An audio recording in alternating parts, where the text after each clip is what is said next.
One of the thickest and most meta weapons in Escape from Tarkov has a variant that's often overlooked, even though it's an amazing budget weapon that can drop any enemy in Tarkov. And in this video, we're going to talk about it. I'm Jessekazam. Welcome back to another Escape from Tarkov video. I stream Escape from Tarkov on Twitch. All my links will be down below. I'd love to have you stop by and say hey. And before we dive in, I'd like to thank the sponsor for this video, Juju. Juju is an energy formula specifically designed for gamers to increase reaction time, focus, and energy without providing any sort of hard crashes at the end. One of the best things I love about these guys is their flavors. They're phenomenal. The blue raspberry has always been one of my favorites, and the brand new one, watermelon crush, is definitely sneaking up as potentially my favorite flavor. These guys are really transparent about what they put in it, and working with them has been a pleasure. This stuff is really awesome. If you're interested in something like this, you can use code Jessekazam at checkout for 10% off your order. With all that out of the way though, let's go ahead and dive right into the video. All right, so in this video, we are talking about the M1A, but not this one, this one. So this is the big, chunky M1A that you see probably a lot of times as you're running through maps like Reserve or Labs or anywhere where people like to really chat out. This is often viewed as one of the most like meta and highest damage guns in the game because you can throw 50 rounds of M61 or something like that through here. I mean, look at these stats. 50 vertical recoil means you can spam this semi-auto gun really, really quickly without it climbing too much. It's got terrible ergo, but that's kind of no surprise. It shoots fast. It shoots one of the biggest rounds in the game, and this is it. You see this thing all the time. I personally really don't like the aesthetic of this gun. I don't like how it looks in game. It feels like you shoulder it really high.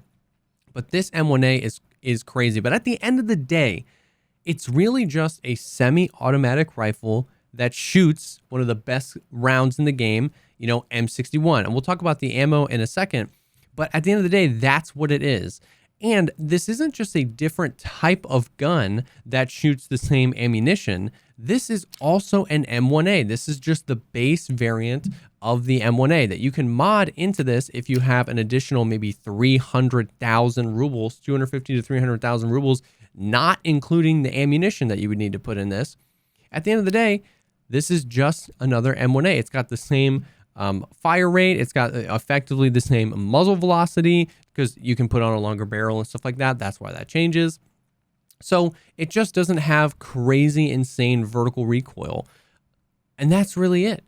So the M1A, the stock standard M1A, we barely see these in Escape from Tarkov. Barely at all. And it's kind of surprising as I was researching this video because, like I said, what really is devastating about the big chunky M1A is the fact that it's shooting M61 or M62 or whatever round you can afford or whatever, but M61 is kind of the big boy meta round in Escape from Tarkov right now. You know, that's what makes this devastating. You know, an M4 with 50 vertical recoil and 9 ergo would be considered kind of like a meh or even bad M4. This shoots the big boy round, and that's what matters. And if you have the money to bring this vertical recoil down, you know what I mean, and get, you know, everything you want out of it, then, you know, by all means, go for that. But if you're looking for a budget gun, here we are at the stock standard M1A, and it can shoot the same rounds. So we can kind of run it through the gamut. We'll start with the price. So you can purchase these from Peacekeeper, and they are pretty expensive. You can get them at level 3 Peacekeeper for 774 USD, and 774 USD is 97,000 rubles, so I wouldn't necessarily call that budget. But if you hop over to the flea market, you can find these anywhere in the 45 to 60,000 ruble range. Budget is always a sliding scale. You have to decide for yourself if something is budget or not. However, I think in the current economy with how high things sell for on the flea market, how relatively easy it is to make money, and how many different ways there are to make money, I would still call 50 to 60,000 rubles a budget weapon, especially since a lot of these cheap Chad destroyers, a lot of these budget guns I talk about don't require much else except for mags and ammo. So the M1A stock standard comes with this kind of little rail right here that you can put optics on if you want. So you could just slap a PKO6 right on there. Now, that definitely is a little weird, like to have your optics so far forward. Some people actually prefer it. I know a lot of people that run AKs and stuff where their their optic sits a little bit farther forward. To me, that's always been a little bit distracting. It's hard to kind of acquire your target. It's a little bit harder, but that is very usable. And if you have an optic, well, then you're ready to go. You don't need to buy anything. You just slap it on. You don't even need to buy a mount. You just slap it on and you're ready to go. But if you prefer not, you can purchase, if we go to edit preset, you can purchase 2 different types of mounts that sit right in here. You can purchase the Arms 18, which is a small mount. You can put your optics. You can put things like the Bravo, the Elcan, but you're not going to be able to put something big like a Voodoo or a big sniper scope on there. But you can purchase that, and those only cost like a few thousand rubles. 3,000 rubles for mechanic to get that mount. If you wanted to rock something bigger, if you wanted to use this as a gun for maybe Shooter Born in Heaven, and you wanted to rock like a Voodoo or something like that with the bigger scopes, you can put the UTG4 on, and that's about 10,000 rubles from mechanic as well. So very cheap when considering that's really all you need to do to this thing.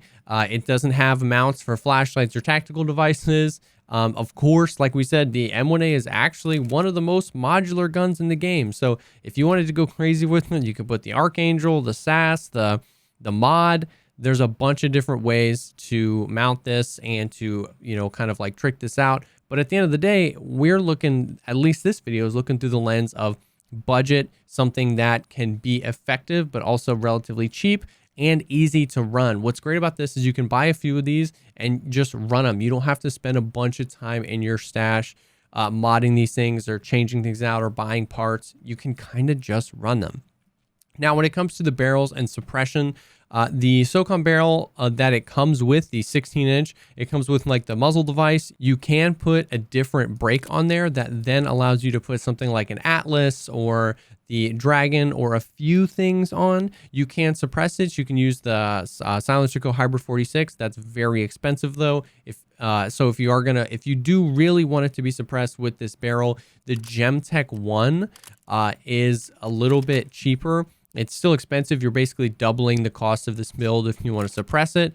But if that's something you want to do, you can. If you wanted to run some of the more standard suppressors that you can put on 308s, you'll need to bring the barrel out to the 22-inch barrel. And now you can use anything that you would put on any of the 308 guns like the Thunder Beast or the Blackout or any of those other suppressors. But trying to keep this thing as inexpensive as possible, it is very, very doable to just buy this thing and use it as is. Throw an optic on there and you're ready to go. The magazines are another thing where certain guns in Tarkov, the magazines can be weirdly expensive and almost a barrier to running a gun. Something like the VSS or the Val, if you find one in a stash and you're trying to use that with SP5 or SP6 and you want to run those 30s, they're like 40,000 rubles per magazine.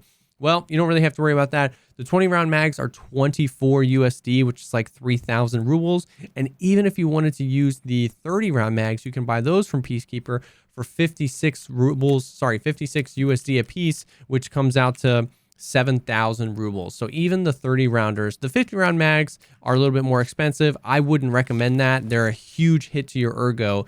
But even the 20-round mags, to be honest with you, if you're trying to take, mid to long range fights with this, you're probably going to be fine. And even if somebody runs up to you close, if you've got the big boy ammo in there, well, you can spam down a bunch of shots and it won't take too many to kind of dominate your enemy.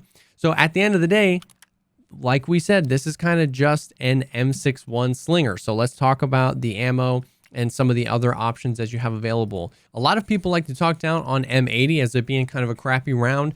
To be honest with you, M80 is an amazing round. It's just always in reference to a better thing that people are always talking about that. Like compared to M61, M80's trash. But M80 is cheap, 3 USD a round, and the flea market prices are right there around the 300 ruble mark. This is incredibly affordable. You can purchase 200 of them from Peacekeeper, 41 pen and 80 damage. 80 damage is a lot. It's not quite a one tap to the thorax, but in a few shots, you're going to be able to wreck somebody. It's going to do a lot of damage to armor, even against class 5, class 6 people. You are going to need to put quite a few shots down on them, but it's going to hit hard for a lot of those helmets. A lot of the class 4 helmets are the meta helmets.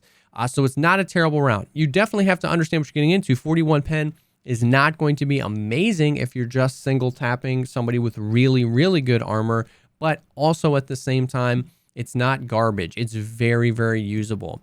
M62 got nerfed not too long ago. It used to be quite a bit better. Now it's one less flesh damage at 79 and 3 more pen at 44. It's a tracer round, and if you're sniping, to be honest with you, this has helped me a lot learn how to dial in the drop on a lot of my guns. So M62 can definitely be of value.